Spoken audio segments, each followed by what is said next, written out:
Hello and welcome everyone! I asked my dog for a synonym for cinnamon. He just said, bark. Today we're going to be making cinnamon rolls. This recipe is based on the dinner roll recipe we made previously. We're going to be using the same water roux technique to make sure that our rolls are fluffy and tender. Now of course this means that the dough is a bit messy to work with, but I promise it is well worth the extra effort. For today's recipe, you will need the following. For the water roux, 5 tablespoons or 75 grams of water, 5 tablespoons or 75 grams of whole milk, 3 tablespoons or 30 grams of flour. For the dough, 4 1/8 cups or 500 grams of flour, 3/4 of a cup or 175 grams of whole milk, 3/8 of a cup or 85 grams of melted butter, 2 large eggs, 1/4 cup or 50 grams of sugar, 3 tablespoons or 20 grams of dry milk powder, 1 tablespoon or 10 grams of instant yeast, and 2 teaspoons of salt. For the cinnamon filling, 1 1/4 cup or 250 grams of light brown sugar, 1/2 cup or 115 grams of very soft butter, 2 1/2 tablespoons or 15 grams of cinnamon, 2 tablespoons or 15 grams of cornstarch, and 1/2 teaspoon of salt. Finally, for the frosting, 2 cups or 230 grams of powdered sugar, 1/2 cup or 115 grams of unsalted butter at room temperature, 1/2 cup or 115 grams of cream cheese at room temperature, and 1 teaspoon of vanilla extract. Normally I don't include the ingredient weights in my recipes, but some baking recipes work much better by weight than volume. Since baking can be tricky sometimes, measuring by weight takes away some of the variability. This recipe can be done by hand, however, being a high hydration and fairly rich dough, I recommend using a mixer if you have one available to you. Firstly, combine the roux ingredients in a saucepan and whisk them well to remove any clumps. Then cook the mixture until very thick like pudding and remove it from the heat. Next, slowly add in the 3/4 of a cup of milk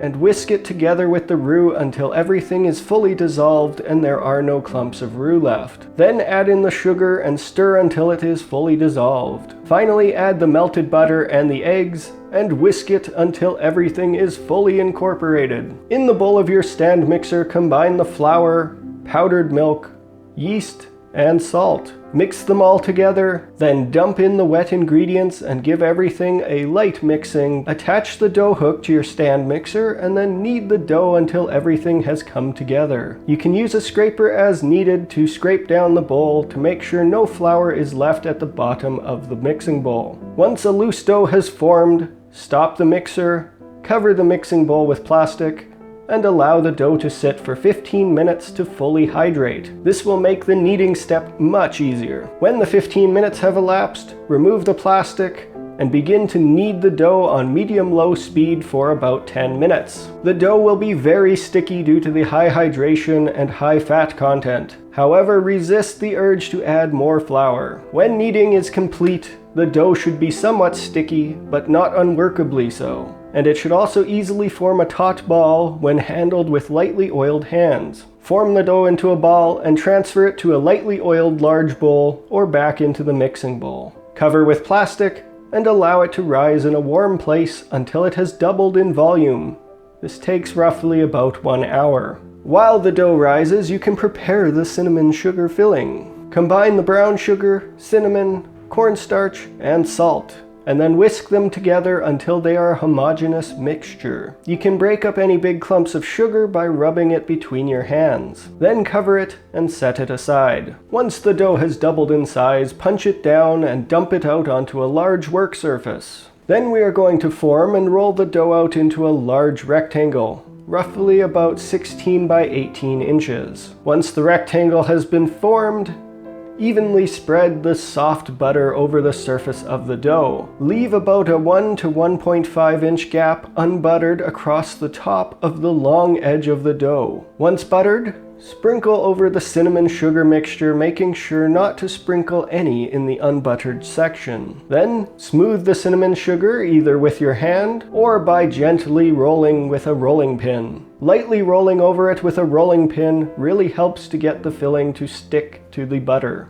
Now, starting with the long edge opposite the unbuttered side, begin rolling the dough into a very tight cylinder. Once you reach the unbuttered edge, pinch the seam to seal the roll and set it seam side down on your work surface. Using a very sharp knife or dental floss, cut the uneven ends from the cylinder, then divide the remaining dough into 12 equal pieces. Transfer the 12 pieces to a greased or parchment-lined baking sheet if you want shorter, wider rolls, or a greased/lined 13x9 baking pan if you want taller, narrower rolls. Next, cover the buns with plastic wrap and allow them to rise until they are puffy and touching each other. This usually takes about 40 to 50 minutes. In the last 15 minutes of the rising, be sure to preheat your oven to 350 degrees Fahrenheit. While waiting for the rolls to rise their final rise, you can make the frosting. Beat together the butter and cream cheese until they are very smooth and homogeneous.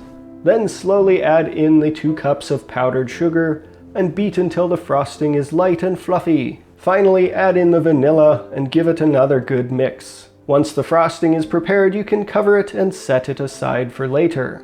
When the rolls have risen, remove the plastic wrap and pop them into the preheated oven to bake for 20 to 25 minutes. Halfway through the bake, you can lightly tint them with aluminum foil to prevent them from browning too quickly if desired.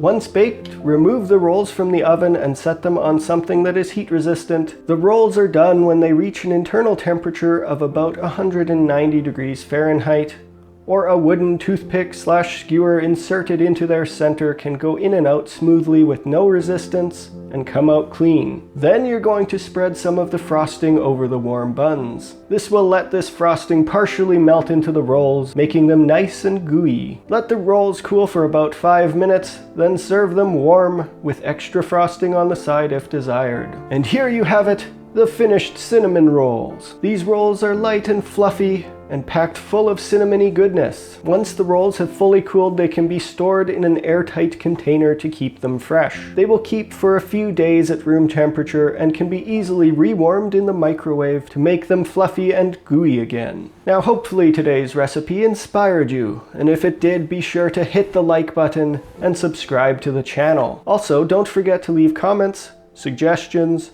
and ideas for future videos down below. Thank you very much for watching. I will see you in the next video.